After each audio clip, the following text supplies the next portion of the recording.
Hello, and welcome back to the Compassionate Curiosity podcast, where we explore the messy, beautiful, challenging project of being human. And here we invite compassionate curiosity into every conversation, not to judge or fix, but to explore with openness and intention. Together, we dive into body image, food and movement patterns and behaviors, and the stories we tell ourselves about worth, acceptance, and identity. We share tips, tools, and reflections from lived experience to support and inspire your journey forward, guided by curiosity and grounded in compassion. I'm your host, Rachel from Tranquilopawellness, and I am a family nurse practitioner, a women's wellness coach, a yoga teacher, and a meditation and mindfulness teacher. And I specialize in helping women and teens to reduce body insecurity and dissatisfaction, navigate body image struggles, and to go from being overly self-critical to feeling comfortable and confident and empowered in your skin. So today we are diving into all it has to do with a style of yoga that has not only profoundly impacted my life and my recovery journey, but that has also been monumental for in the realm of movement for clients and women struggling with how to integrate movement into their lives without an agenda or any numbers driving the intention. So whether you are struggling with body image, body acceptance, self-compassion, or disordered relationship with your body, food, or movement, or are on your eating disorder recovery, this episode is for you. And I want to take a moment here to acknowledge that for whatever reason you are here, you're exactly where you're supposed to be. And when you allow yourself to sit with that truth without resistance, without comparison, there's oftentimes a shift in our mental, physical, and emotional state. Instead of feeling behind or inadequate or rushed to fix, quote unquote, or achieve something, we can settle into presence with acceptance. And that realization can bring relief, peace, lightness to the body and mind. And we release resistance. We create space for self-compassion, and we tap into the richness of the present moment. And so my intention here with this episode is to provide you with information on yin yoga and my experience with it to help place you in a better position to decide if you want to explore this further, if you feel this may be a benefit to you, whether that's right now, whether that's tomorrow, whether that's next year, whenever. And I also want to use this space to invite you to join me in broadening our view of yoga. That word alone can be so intimidating for so many of us, myself included, when I first started diving into the world of yoga. And so I want to take the time to talk about that, what's often behind that fear or doubt, and how yin is actually, a beautiful avenue to challenge that fear or doubt, and how it can be a beautiful tool for building mindful self-awareness, exploring our human patterns, healing physically, mentally, and emotionally, and learning to be still, learning to be present in and with your body. So, and as with many of the tools that we talk about in this podcast, yin is no exception. It's in the sense that it's never about a means to fix anything. I always want to be clear about that. Rather, it's about offering this as another tool in your toolkit that can support you in your journey to body acceptance and healing. And so, as we always do, I just want to take a moment to invite you to join me in a moment of stillness, of grounding, to give yourself the space to reconnect with yourself, to find that inner stillness, so that we can respond from a place of peace and love. And so I'd invite you, if you're able to, find a comfortable position and gently close your eyes. And let's just start by taking a deep breath in through the nose And a long breath out through the nose. And we'll do that a couple more times at your own pace. And I invite you to bring attention to the flow of the in-breath and the out-breath and any sensations that come up with that. Perhaps it's the cooler air feeling against your nostrils as you breathe in, and the slightly warmer air leaving your nose. Noticing the expansion of your chest as you breathe in, and the contraction as you breathe out. Noticing any sensations in the body, perhaps bringing your attention to your hands, noticing any temperature changes, any tingling, and just letting that be. And we'll take one more breath in through the nose and a long breath out through your nose. And when you're ready, gently opening your eyes, inviting the world back in. Thank you so much for joining me. So I want to start by first talking about what yoga is. So yoga in Sanskrit means union. It's connection. It is the practice to cultivate your reality. It's the journey of yourself within yourself. It's oneness. It is the reformation of ourselves. It is a moving meditation. It is the science of self-discovery. It's the practice of researching the universal vibration within us. It opens the doors to stillness and silence, creating a space where we are able to truly see our reflection. It's love. And in the yogic philosophy, asanas or poses, postures, they're actually just one of 8 limbs or pillars of yoga. There are many other components, like breath work, meditation, guidance on self-discipline, and ethical principles. In other words, there's a whole hell of a lot more going on besides just bending your body in certain ways. But that tends to be the primary focus here in the Western world. And so I just want to open that up. And there are absolutely many benefits to your body, mind, and soul by engaging in the postures alone. However, to me, that is actually secondary. There is beauty and power beyond this. The connection and union is you to you. It's getting to know yourself beyond your personality, beyond all the labels that you've put on yourself, that others have put on you, beyond what you perceive through your senses. And so the body can serve as a portal to do just that when we do practice certain poses. But as one of my teachers had said, yoga isn't about using your body to get into a pose. It's about using a pose to get into your body, meaning that we're not aiming to force the body to get into a pose, for external achievement or striving for perfection in a pose. Rather, it's about using the pose as a tool to cultivate deeper self-awareness, presence, and connection with the body. And so in that light, yoga becomes a practice of tuning in, feeling sensations, breath, emotions, allowing for self-compassion and inner balance. And I've found that yin is the style for me that allows me to explore that connection, that union.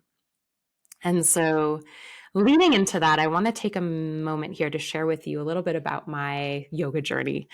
I've been practicing yoga for about 5 years now. And it definitely started out as, kind of curiosity about, this I've heard can help with stress and anxiety. And so that was kind of like my motive into stepping into the doorway. But it was very much the styles of yoga that I was practicing were very much like fitness based, more aesthetics focused, and was much more like an exercise, if you will. Um, and it wasn't until actually after I had become a certified yoga teacher that I stepped into the world of yin. It was a style I really had not heard of, didn't know anything about. Um, and so I remember there being a clear distinction between this style, yin, and any other style of yoga that I had previously engaged in. It was actually, um, when I was first starting out yin, it was extremely challenging for me to hold poses, not necessarily because of the actual pose, but because it meant that I was to sit with myself, not doing anything else, um, there with my thoughts and emotions as they came up. There was no running from them. There was no distracting with my phone or computer. And my mind chatter, went a little like this, like, this is literally a waste of time. You're not even moving your body. You could be doing XYZ. You have so much shit to get done. What are you doing, Rachel?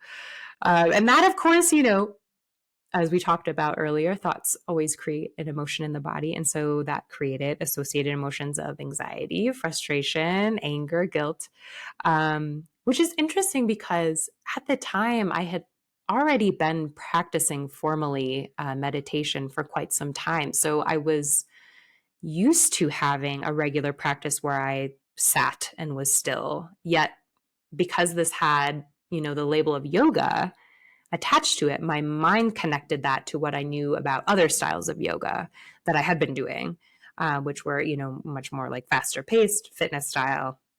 And so I had a different expectation based on that, and that affected my behavior.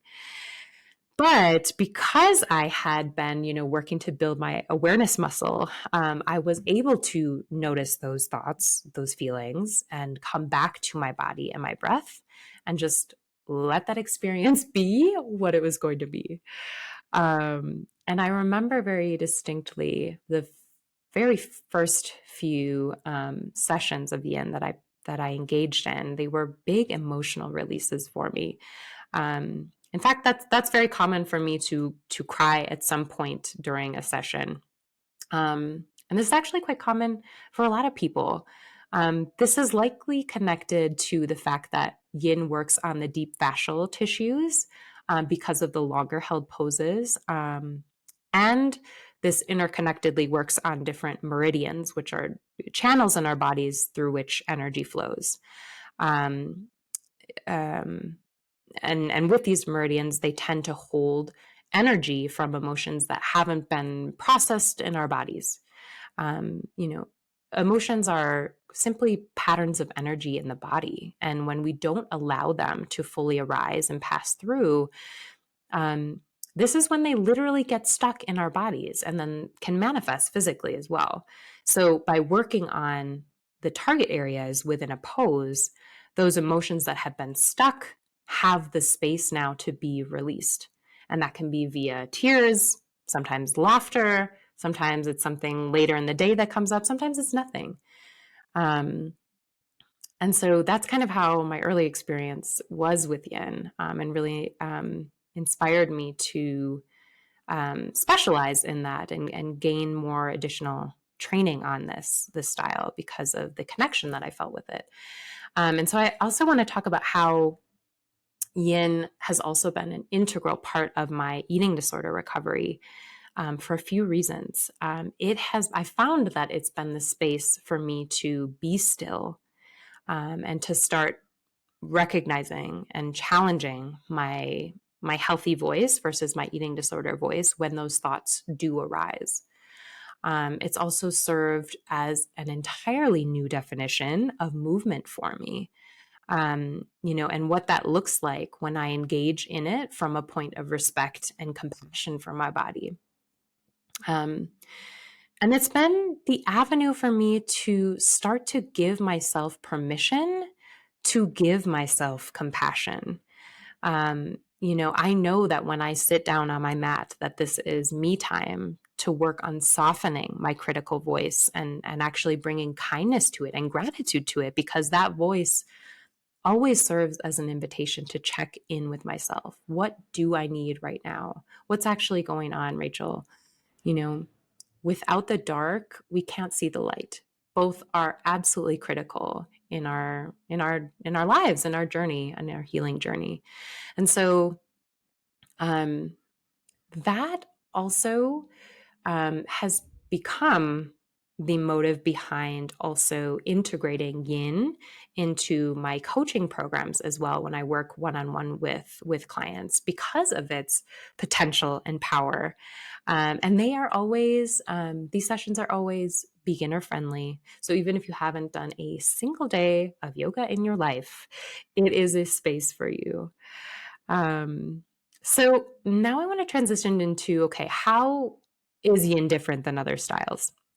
And there's a few key points that we're going to touch base on. So one is slowness and stillness. So unlike most forms of exercise that emphasize, speed, effort, repetition, yin invites slowness and stillness. So poses are primarily seated and lying down poses only, and they're held for 3 to 5 minutes at a time, give or take. Some practices are much longer than that, but on average, that's what you can expect. And this allows for deep introspection and relaxation. So you find your unique shape within the pose and then commit to stillness for the duration of that. And this is especially powerful, I think, for those that have a tendency to avoid stillness or feel uncomfortable just being in their bodies. It can be incredibly challenging, and that's the case for so many of us, kind of by how our natural course of being in this world has kind of transgressed, in the sense that we're so used to go, go, go, and doing, being busy. That has become habitual, but also that has become a form of distraction, of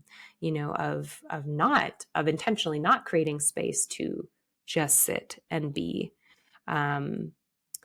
with the ultimate,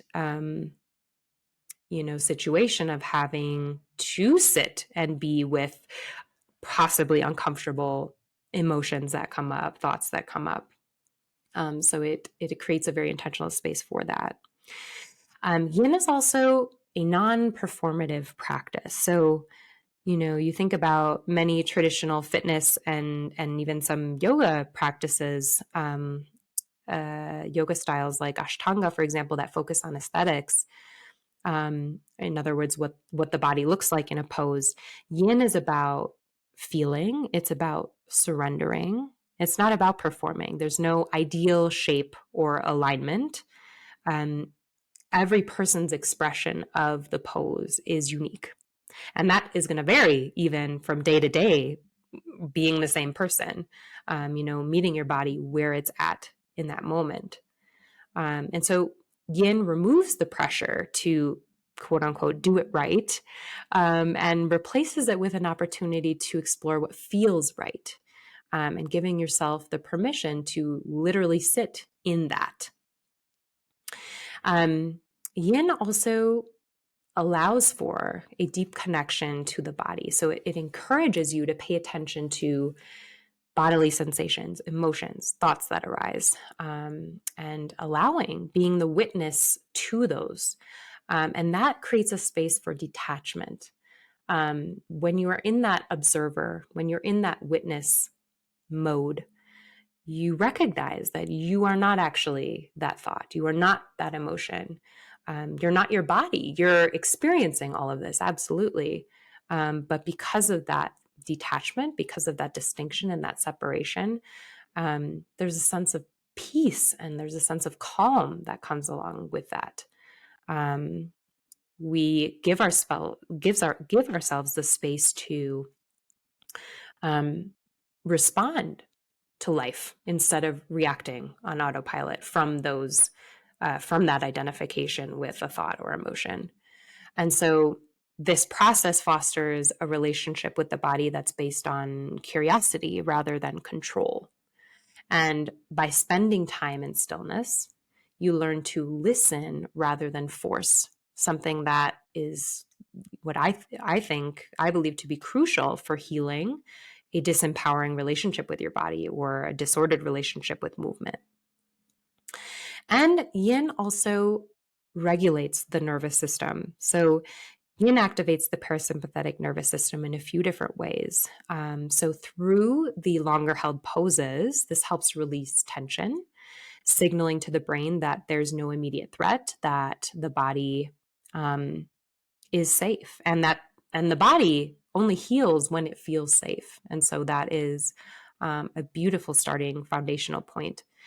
Also, through slowing down the breath and the heart rate through the breathing that we do in yin, stimulates the vagus nerve, which is a key player in the parasympathetic nervous system. So this all tells the body that it's safe to relax.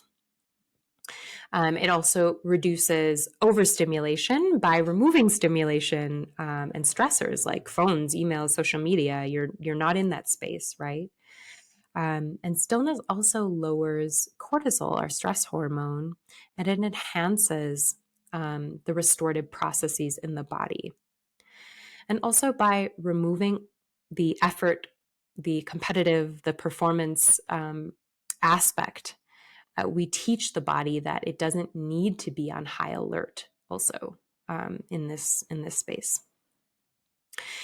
And so I would love to transition now into how yin is connected to and provides the space and is a beautiful accompaniment to cultivating body acceptance.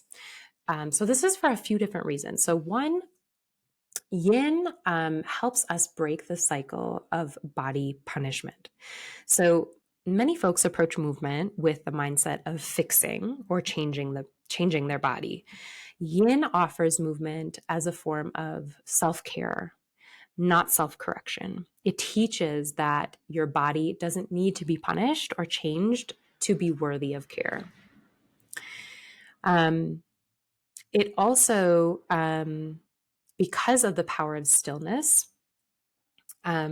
this helps with body acceptance. So in a culture that encourages constant distraction, whether that's social media, dieting, overexercising, stillness can feel uncomfortable. And so yin invites us to sit with ourselves exactly as we are, like I had been mentioning earlier. And over time, this helps shift body perception from judgment to neutrality, or even appreciation. Yin also gives us the permission to rest. Rest is often seen as, lazy, unproductive, but yin challenges that mindset. Learning to rest and to slow down is an act of body kindness, ultimately. Resting in each pose teaches that your worth isn't tied to how much you do. In fact, that it's something inherent. And it gives us the space to feel rather than fix. So body acceptance doesn't mean loving your body every day. It can, with body positivity as a form of that. However, you don't have to practice that in order to accept your body. And so for most of us, that doesn't mean loving your body every day. It means learning to be with it without needing to change it. And so yin creates a space for this. So instead of changing how the body looks, we explore more so how it feels. And this shift in focus is powerful in healing body dissatisfaction in particular. So that is with body acceptance. Now I want to talk about how yin can be a beautiful tool along an eating disorder recovery and healing the relationship with the body.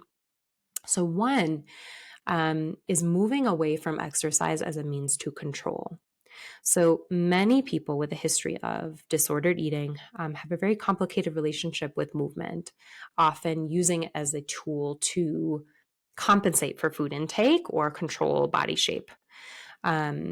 And yin provides a new way of moving, one that's free from calorie counting, intensity, or punishment.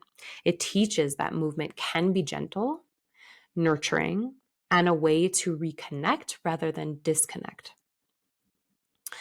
Another reason is that it provides a space for us to reconnect with body signals. So, those that are recovering from disordered eating often struggle with body trust, having ignored hunger and fullness cues or physical sensations for what's likely a long time. And so, yin helps rebuild that trust by encouraging awareness of bodily sensations. You learn to notice where you feel tension, discomfort, ease, emotion, without needing to fix that, without needing to fix anything. Self-compassion. Yin is one of the few movement practices I've found where self-compassion is built into the experience. The goal isn't to push through discomfort, but to soften into it. And this teaches self-kindness, which is essential in healing from body shame and disordered eating.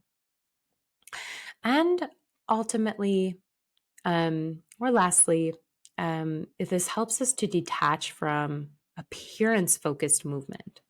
In diet culture, exercise is often, again, about achieving a certain body ideal. And Yin asks the question, what if movement was just about feeling good?